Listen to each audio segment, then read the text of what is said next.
जय श्री कृष्णा, हरे कृष्णा, कृष्ण कृष्णा हरे हरे, राधे राधे। स्वागत है आपका हमारे अपने चैनल अद्भुत गोपाला में।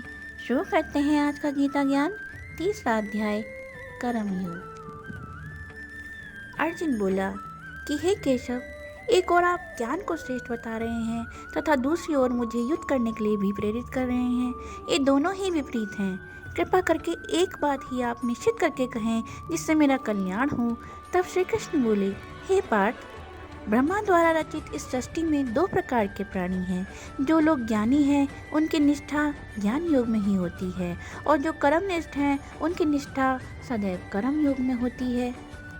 हे अर्जुन, जो प्राणी कोई कर्म न करे, कोई काम न करे और अपने आप को निष्काम सन्यासी समझे, तो यह उसकी भूल है, क्योंकि माता के गर्भ में आने से लेकर मृत्यु पर्यंत प्राणी सदैव कर्म करता रहता है। हे अर्जुन, सर्वाधिक महत्ता कर्म की है।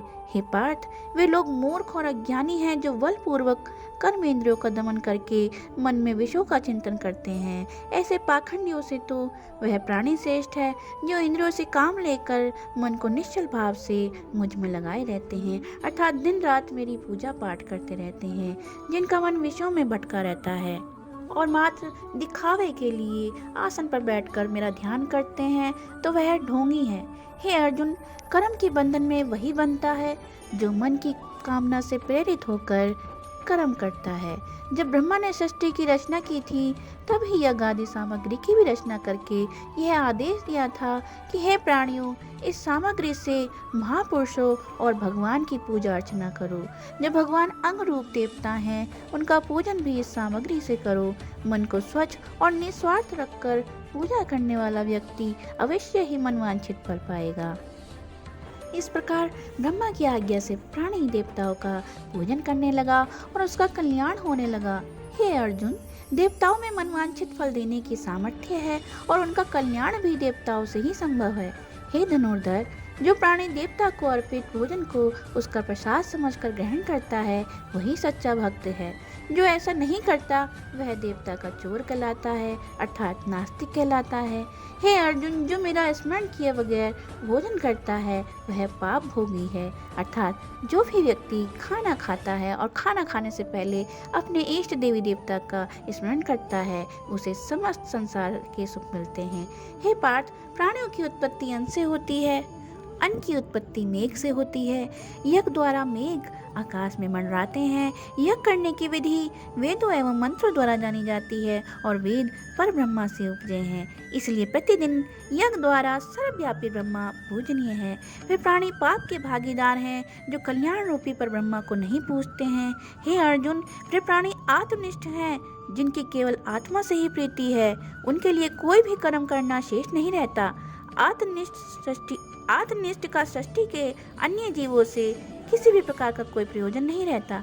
इसलिए हे अर्जुन, तू प्रतिदिन आसक्ति रहित कर्म कर, अर्थात मुझ में हमेशा भक्ति भाव से लगा रहे और अपने कर्म को करता रहे। आसक्ति रहित कर्म से ही परम तत्व की प्राप्ति होती है। हे अर्जुन, राजा जनक आदि से लेकर बहुत से प्राणियों ने आसक्ति रहित कर्म के द्वारा ही अपना कल्याण किया है।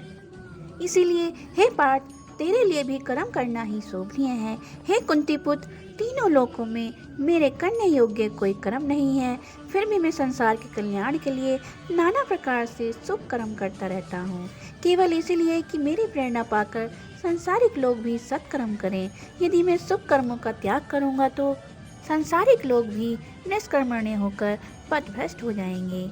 यदि मैं ऐसा नहीं करूँगा तो भी प्रजापालक कैसे कहलाऊंगा। हे अर्जुन, निरासक्त ज्ञानी को भी आसक्त प्राणियों की भांति लोक हित के निमित्त कर्म करते रहना चाहिए।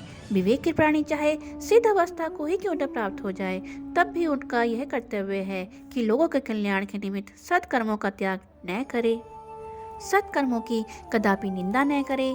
जो प्राणी सिद्ध अवस्था को प्राप्त हुए हैं वे अन्य संसारिक लोगों को सत्कर्मों से भ्रष्ट न करें, यह मेरा आदेश है। प्राणियों के भले बुरे कर्म शारीरिक इंद्रियों, मोह माया, प्रकृति से उत्पन्न वे उनके स्वभावानुसार होते हैं। हे अर्जुन, सभी प्राणियों का रक्षक मैं ही हूँ, इसलिए अपने सभी कर्म एकाग्रचित होकर मुझे अर्पित कर दो। हे पार्थ, निष्काम भाव से शोक और मोह का त्याग करके तू युद्ध कर। प्राणधारियों का ईश्वर होने के कारण मैं ही अध्यात्म हूँ। हे अर्जुन, प्राणी को राग द्वेष के वशीभूत कदापि नहीं होना चाहिए, क्योंकि राग द्वेष मोक्ष मार्ग के सबसे बड़े शत्रु हैं। हे पार्थ, मैं जगत पालक हूँ, अतः तू अपने मन में उत्पन्न हर शोक को मुझे अर्पण कर दे और निराश मत हो, क्योंकि निराशा ही योद्धा की सबसे बड़ी शत्रु है। हे अर्जुन, जैसे प्रकृति ने प्राणी के अंदर माया को उत्पन्न किया है, वैसे ही उससे कर्म होते हैं। प्रत्येक प्राणी स्वभाव के वश में है, वह स्वयं अपने वश में नहीं है। यह बात गहराई से समझकर किसी को भला अथवा बुरा कहना भी पाप के समान है। श्री कृष्ण के ज्ञानोपदेश को सुनकर अर्जुन ने पूछा कि हे केशव, संसार का हर प्राणी इस बात से भली भांति परिचित है कि पाप कर्म से दुखों के जन्मदाता है, यानी कि उससे दुख आता है, फिर भी वे पाप कर्म क्यों करते हैं। इस पर भगवान श्री कृष्ण ने कहा कि हे कुंती पुत्र, काम क्रोध की उत्पत्ति रजोगुण से होती है। जिस प्रकार अग्नि तृप्त नहीं होती, उसी प्रकार काम भी अतृप्त रहता है। काम प्राणी का अदृश्य शत्रु है। इसका निवास प्राणी के शरीर, मन और इंद्रियों में होता है। सर्वप्रथम मन में काम की भावना जागृत होती है, उसके पश्चात इंद्रियां सजग हो जाती हैं। परंतु यदि किसी कारणवश काम की पूर्ति नहीं हो पाती, तब क्रोध उत्पन्न होता है। मनुष्य परिणाम जाने बिना ही दुष्कर्म कर बैठता है, अर्थात गलत काम कर बैठता है। हे कुंती पुत्र, अर्जुन, काम और क्रोध ही प्राणी को भ्रमित करते हैं, जिसके फलस्वरूप वह बड़े से बड़ा दुख भोगता है। हे अर्जुन, मुझे न पहचानने का ज्ञान प्राणी के अंतर्मन में छाया रहता है। जिस प्रकार अग्नि को धुआं ढक लेता है और धूल को दर्पण को ढक लेती है, उसी प्रकार काम और क्रोध ने प्राणी के ज्ञान को ढक लिया है। ये दोनों ही प्राणी के दुश्मन हैं। इसलिए हे अर्जुन, सर्वप्रथम तू इंद्रियों को अपने वश में कर।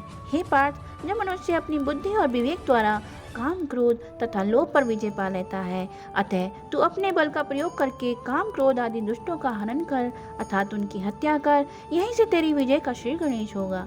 जय श्री कृष्ण। हरे कृष्णा कृष्ण कृष्ण हरे हरे, राधे राधे।